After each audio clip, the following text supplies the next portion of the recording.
بسم اللہ الرحمن الرحیم۔ السلام علیکم دوستو، اس سے پہلے والے پارٹ میں آپ سب نے سنا کہ ہجرت کے دوسرے سال اللہ تعالیٰ نے قبلہ بدلنے کا حکم دیا۔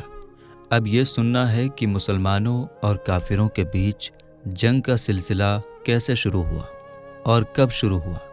تو آپ یہ یاد رکھیں کہ حضور صلی اللہ تعالیٰ علیہ وسلم کو شروع میں خدا کی طرف سے صرف یہ حکم تھا کہ وہ دلیلوں اور اچھی باتوں کے ذریعے لوگوں کو اسلام کی دعوت دیتے رہیں، اور مسلمانوں کو کافروں کی طرف سے پہنچنے والی تکلیفوں اور مصیبتوں پر صبر کا حکم تھا۔ اس لیے کافروں نے مسلمانوں پر ظلم و ستم کے بڑے بڑے پہاڑ توڑے، مگر مسلمانوں نے بدلہ لینے کے لیے کبھی ہتھیار نہیں اٹھایا، بلکہ ہمیشہ صبر کے ساتھ کافروں کی طرف سے پہنچنے والی تکلیفوں اور مصیبتوں کو برداشت کرتے رہے۔ لیکن ہجرت کے بعد جب سارا عرب اور یہودی ان مٹھی بھر مسلمانوں کی جان کے دشمن بن گئے اور ان لوگوں نے مسلمانوں کو ہمیشہ کے لیے دنیا سے ختم کر دینے کا ارادہ کر لیا، تو اللہ تعالیٰ کی طرف سے مسلمانوں کو یہ اجازت دے دی گئی کہ جو تم لوگوں سے جنگ کی شروعات کریں تم بھی ان سے لڑ سکتے ہو۔ چنانچہ 12 صفر 2 ہجری کی تاریخ اسلام کے اتہاس میں وہ یادگار دن ہے جس میں اللہ تعالیٰ نے مسلمانوں کو کافروں کے مقابلے میں تلوار اٹھانے کی اجازت دی، اور یہ آیت کریمہ نازل فرمایا جس کا ترجمہ ہے، جن سے لڑائی کی جاتی ہے مسلمان، ان کو بھی اب لڑنے کی اجازت دی جاتی ہے، کیونکہ وہ مسلمان مظلوم ہیں اور خدا ان کی مدد پر یقیناً قادر ہے۔ حضرت امام محمد بن شہاب زہری فرماتے ہیں، کافروں سے لڑنے کی اجازت کے بارے میں یہی آیت سب سے پہلے نازل ہوئی، مگر کتاب ابن جریر کی تفسیر میں یہ ہے کہ جہاد کے بارے میں سب سے پہلے یہ آیت نازل ہوئی، جس کا ترجمہ ہے کہ اللہ کی راہ میں ان لوگوں سے لڑو جو تم لوگوں سے لڑتے ہیں۔ 2 ہجری میں مسلمانوں کو اللہ تعالیٰ نے کافروں سے لڑنے کی اجازت دے دی، مگر شروع میں اس اجازت کے ساتھ کچھ شرطیں تھیں، یعنی صرف انہی کافروں سے جنگ کرنے اور لڑنے کی اجازت تھی جو مسلمانوں پر حملہ کریں، اور مسلمانوں کو ابھی تک اس کی اجازت نہیں ملی تھی کہ وہ اپنی طرف سے پہلے جنگ کریں۔ لیکن جب حق ظاہر ہو گیا اور باطل بھی ظاہر ہو گیا، تو چونکہ حضور صلی اللہ تعالیٰ علیہ وسلم پر حق کی تعلیم دینا اور شریعت کے احکام کو لوگوں تک پہنچانا فرض تھا، اس لیے ان تمام کافروں سے جو صرف دشمنی میں حق کو قبول نہیں کرتے تھے، ان سے جہاد کرنے کا حکم اللہ تعالیٰ کی طرف سے آ گیا، چاہے وہ پہلے مسلمانوں پر حملہ کریں یا نہ کریں، کیونکہ جب حق ظاہر ہو گیا تو اس کے بعد حق قبول کرنے کے لیے مجبور کرنا اور باطل کو مجبوراً چھوڑانا انسانوں کے لیے بے حد ضروری تھا۔ مسلمانوں اور کافروں کے بیچ ہجرت کے بعد جتنی بھی لڑائیاں ہوئی، اگر انسان غور سے دیکھیں تو وہ یہ کہنے کے لیے مجبور ہو جائے گا کہ وہ تمام لڑائیاں جو مسلمانوں اور کافروں کے بیچ ہوئی تھی، وہ صرف اور صرف کافروں کی طرف سے مسلمانوں پر ظلم کرنے کی وجہ سے تھی، اور یہ بھی کہنے پر مجبور ہو جائے گا کہ مسلمانوں نے تلوار جو اٹھایا ہے وہ مجبوراً اٹھایا ہے۔ حضور صلی اللہ تعالیٰ علیہ وسلم اور آپ کے صحابہ اپنا سب کچھ مکہ میں چھوڑ کر بہت ہی غریبی کی حالت میں مدینہ چلے آئے تھے۔ چاہیے تو یہ تھا کہ مکہ کے کافر اب اطمینان سے بیٹھے رہیں، اس لیے کہ ان کے جو دشمن تھے یعنی حضور صلی اللہ تعالیٰ علیہ وسلم اور مسلمان، وہ ان کے شہر سے نکل چکے تھے، مگر یہ نہیں ہوا، بلکہ ان کافروں کے غصے کا پارا اتنا چڑھ گیا کہ اب یہ لوگ مدینہ والوں کے بھی دشمن بن گئے۔ چنانچہ ہجرت کے کچھ دنوں بعد مکہ کے کافروں نے انصار کا جو سردار تھا عبداللہ ابن ابی، اس کے پاس دھمکیوں سے بھرا ہوا ایک خط بھیجا۔ عبداللہ ابن ابی مدینہ میں وہ شخص تھا کہ حضور صلی اللہ تعالیٰ علیہ وسلم کے مکہ چھوڑ کر مدینہ جانے سے پہلے مدینہ کے تمام لوگوں نے اس کو اپنا بادشاہ مان لیا تھا، اور بادشاہ کے لیے جو تاج پوشی کی جاتی ہے اس کے لیے مدینہ والوں نے تیاری بھی کر لی تھی، مگر حضور صلی اللہ تعالیٰ علیہ وسلم کے مدینہ تشریف لانے کے بعد یہ سارا پروگرام ختم ہو گیا۔ چنانچہ اسی غصے میں عبداللہ ابن ابی پوری زندگی منافقوں کا سردار بن کر اور اسلام کا دشمن بن کر اسلام کو نقصان پہنچاتا رہا، اور اسلام اور مسلمانوں کے خلاف طرح طرح کی سازشیں کرتا رہا۔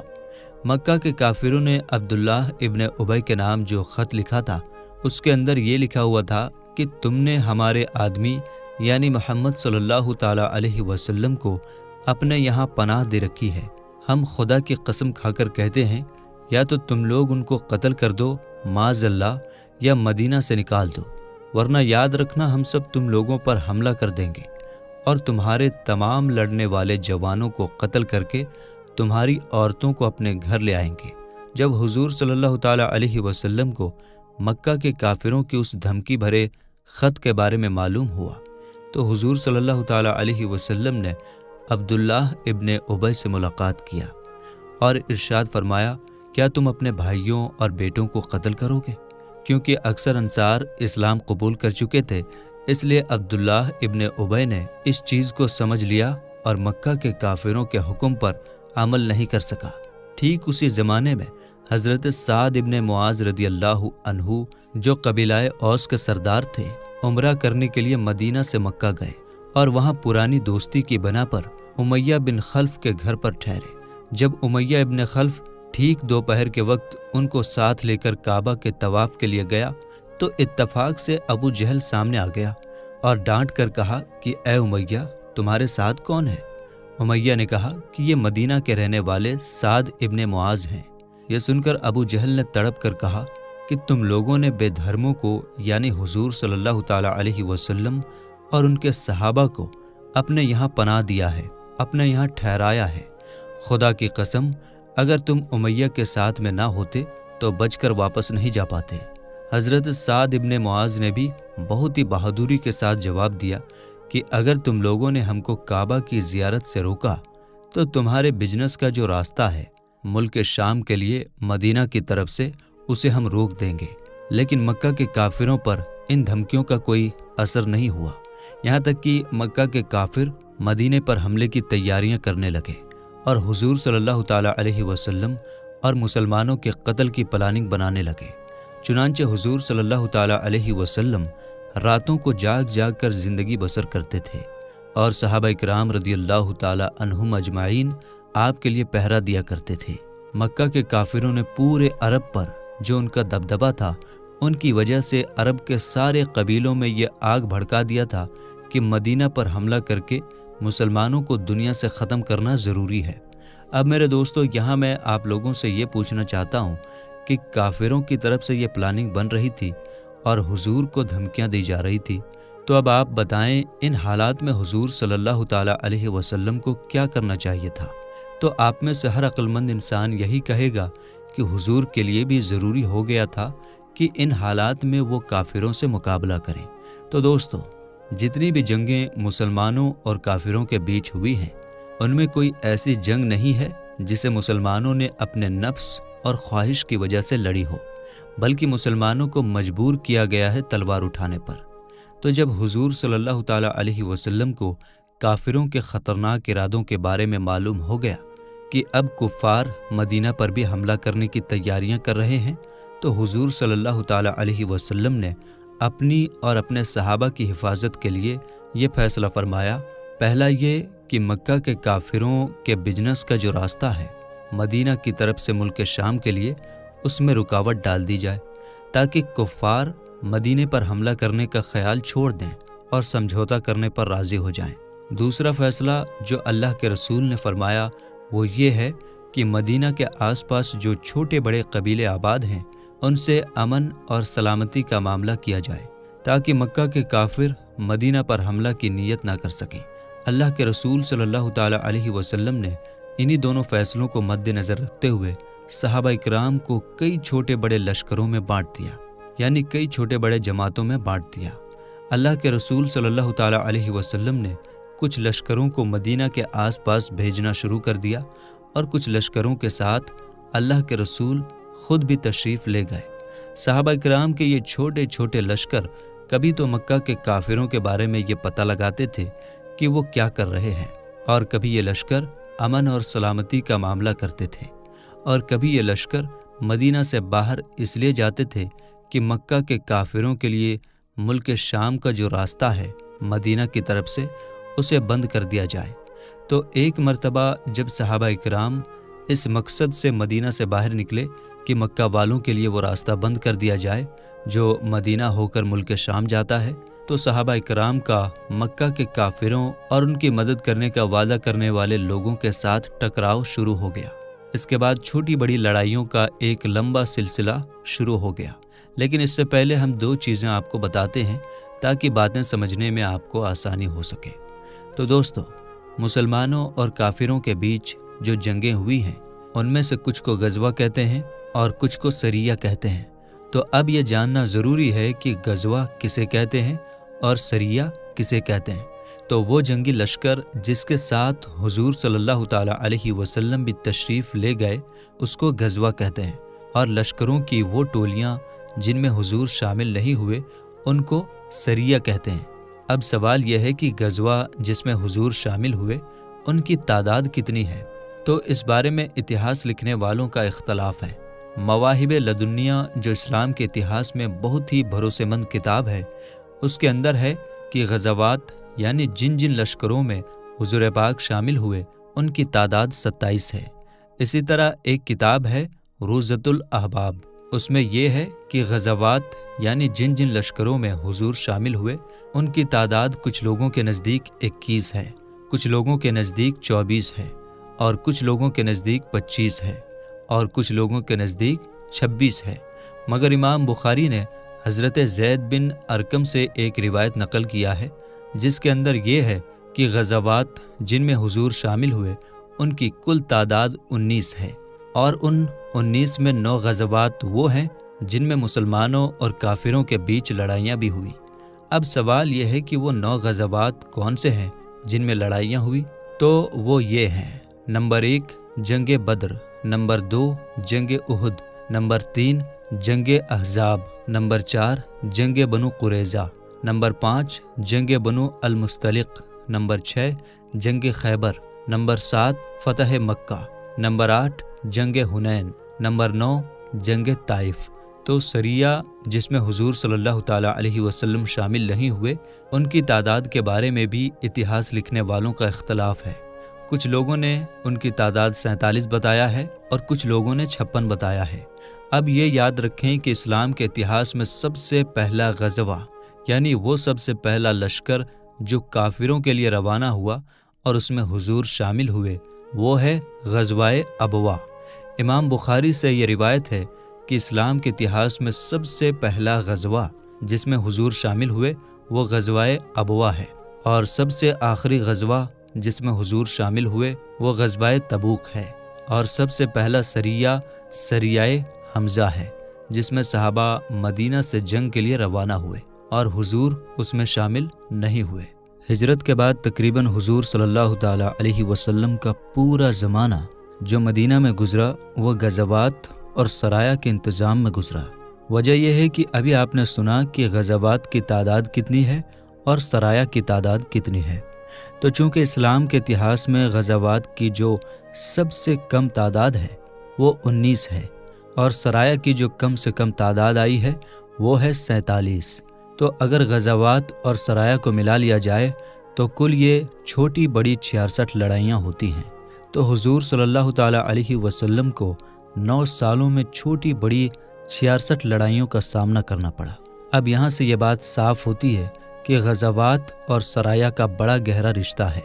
حضور پاک صلی اللہ تعالیٰ علیہ وسلم کی پوری زندگی سے اگر غزوات اور سرایہ کو بالکل چھوڑ دیا جائے تو حضور کی زندگی مکمل نہیں ہو پائے گی۔ اس لیے میں کچھ مشہور غزوے اور سرایہ کے بارے میں آپ سب کو بتاتا ہوں۔ حضور پاک صلی اللہ تعالیٰ علیہ وسلم نے ہجرت کے بعد جب جہاد کی آیت نازل ہوئی تو سب سے پہلے جو ایک چھوٹا سا لشکر کفار کے مقابلے میں روانہ فرمایا تھا اس کا نام ہے سریہ حمزہ۔ حضور پاک صلی اللہ تعالیٰ علیہ وسلم نے اپنے چچا حضرت حمزہ رضی اللہ تعالیٰ عنہ کو ایک سفید جھنڈا عطا فرمایا، اور جھنڈے کے نیچے صرف 30 مہاجرین صحابہ کو کفار کے ایک لشکر کے مقابلے میں بھیجا جو 300 کی تعداد میں تھے، اور ابو جہل ان کا کمانڈر تھا۔ حضرت حمزہ رضی اللہ تعالیٰ عنہ اس جگہ تک پہنچے جسے سیف البحر کہتے ہیں، اور دونوں طرف سے لڑنے کی تیاریاں ہو گئیں۔ لیکن ایک شخص جس کا نام مجدی بن عمرو جہنی ہے، وہ مسلمان اور کافروں کے بیچ میں آ کر لڑائی کو روک دیتا ہے۔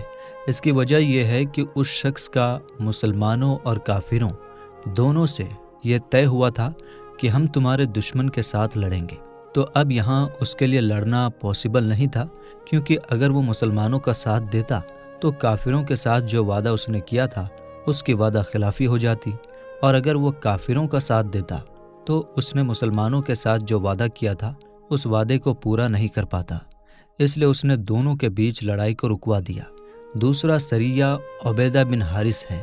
ہجرت کے بعد ہی 60 یا 80 مہاجرین صحابہ کے ساتھ حضور پاک صلی اللہ تعالیٰ علیہ وسلم نے حضرت عبادہ بن حارث رضی اللہ تعالیٰ عنہ کو سفید جھنڈے کے ساتھ کمانڈر بنا کر اس جگہ کی طرف روانہ فرمایا جسے رابغ کہا جاتا ہے۔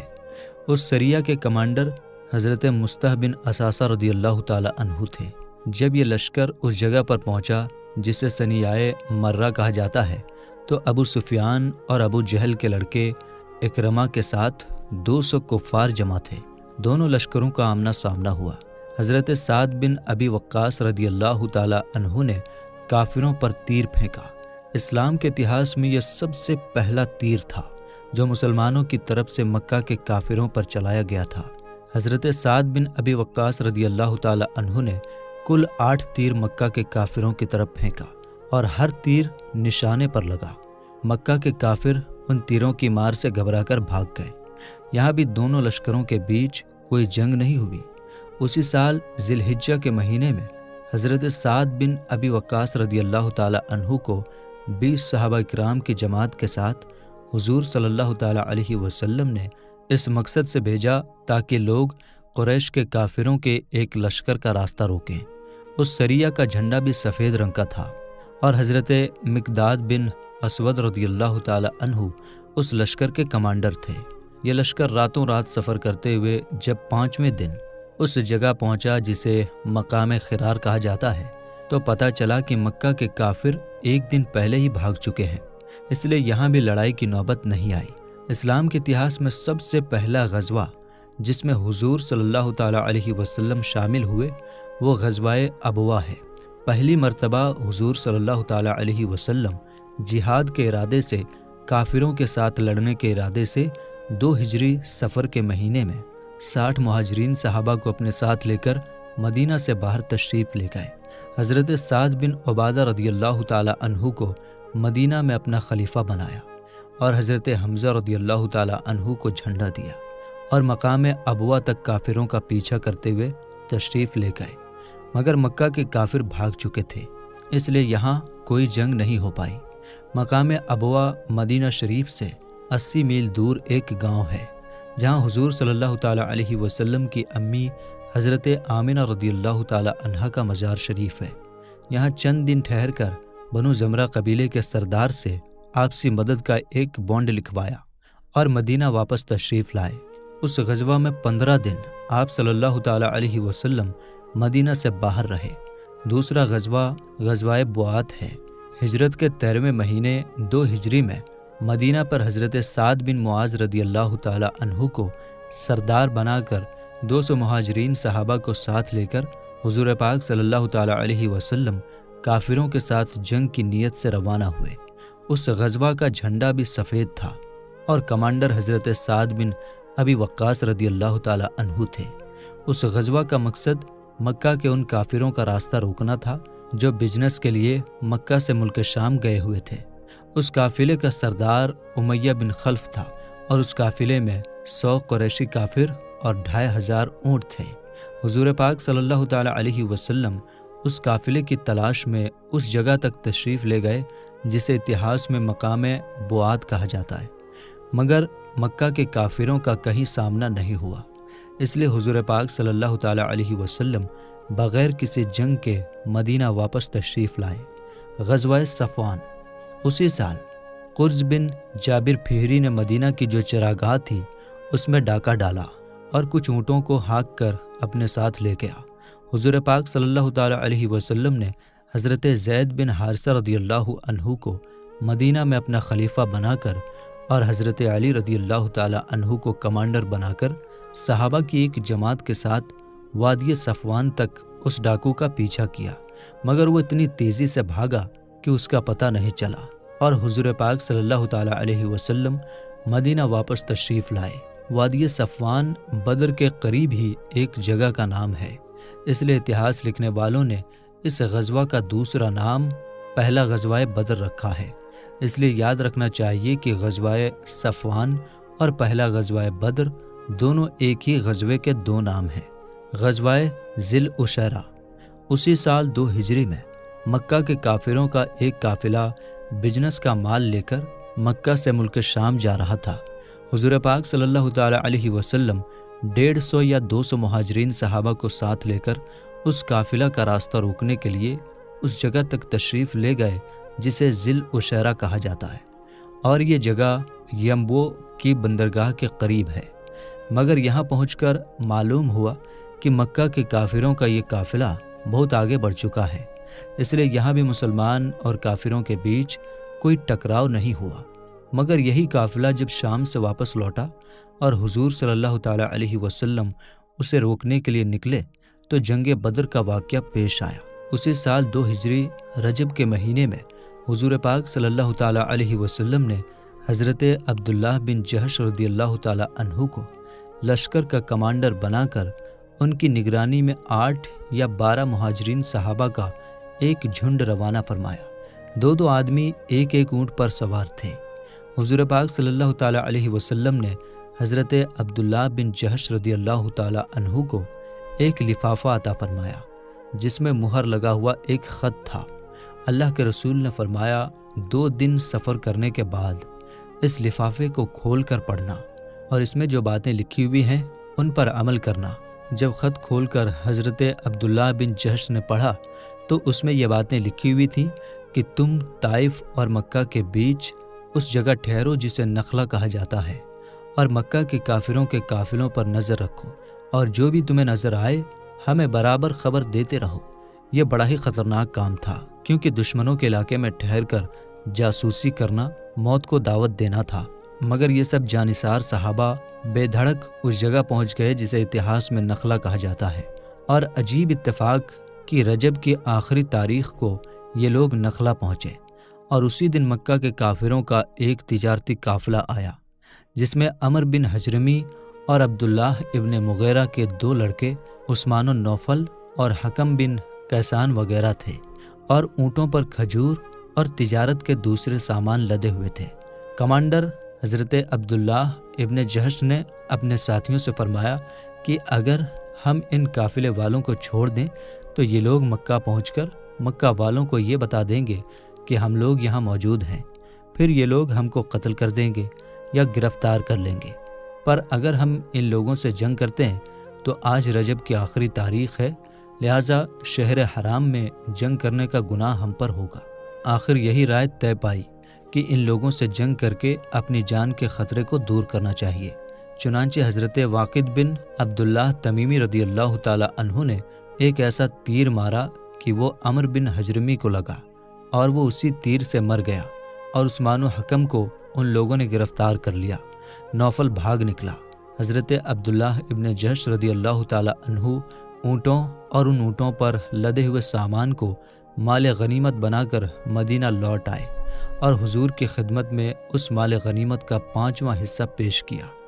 آپ یہ یاد رکھیں کہ جنگ کے دوران دشمنوں سے جو مال حاصل ہوتا تھا اس مال کو مال غنیمت کہا جاتا ہے، اور یہ مال جنگ میں شامل مسلمانوں کے بیچ بٹتا تھا۔ جو لوگ قتل ہوئے تھے یا گرفتار ہوئے تھے وہ بہت ہی بڑے خاندان کے لوگ تھے۔ عمر بن حجرمی جو قتل ہوا عبداللہ حجرمی کا بیٹا تھا۔ عمر بن حجرمی پہلا کافر تھا جو مسلمانوں کے ہاتھ سے مارا گیا۔ جو لوگ گرفتار ہوئے یعنی عثمان اور حکم، ان میں سے عثمان تو مغیرہ کا پوتا تھا جو قریش کا ایک بہت بڑا رئیس اور سردار گنا جاتا تھا، اور حکم بن کیسان ہشام بن مغیرہ کا آزاد کیا ہوا غلام تھا۔ اس بنا پر یہ جو واقعہ پیش آیا اس نے مکہ کے تمام کافروں کے غصے کو بڑھا دیا، اور خون کا بدلہ خون لینے کا نعرہ مکہ کے گلی اور بازار میں گونجنے لگا۔ اور حقیقت میں جنگ بدر کا جو واقعہ پیش آیا وہ اسی واقعے کی وجہ سے پیش آیا۔ جسے حضرت عبداللہ ابن جہش نے انجام دیا تھا۔ چنانچہ حضرت عروہ بن زبیر رضی اللہ تعالی عنہ کا بیان ہے کہ جنگ بدر اور تمام لڑائیاں جو مکہ کے کافروں سے ہوئی، ان سب کی بنیادی وجہ عمر بن حجرمی کا قتل ہے، جس کو واقد بن عبداللہ تمیمی رضی اللہ عنہ نے تیر مار کر قتل کر دیا تھا۔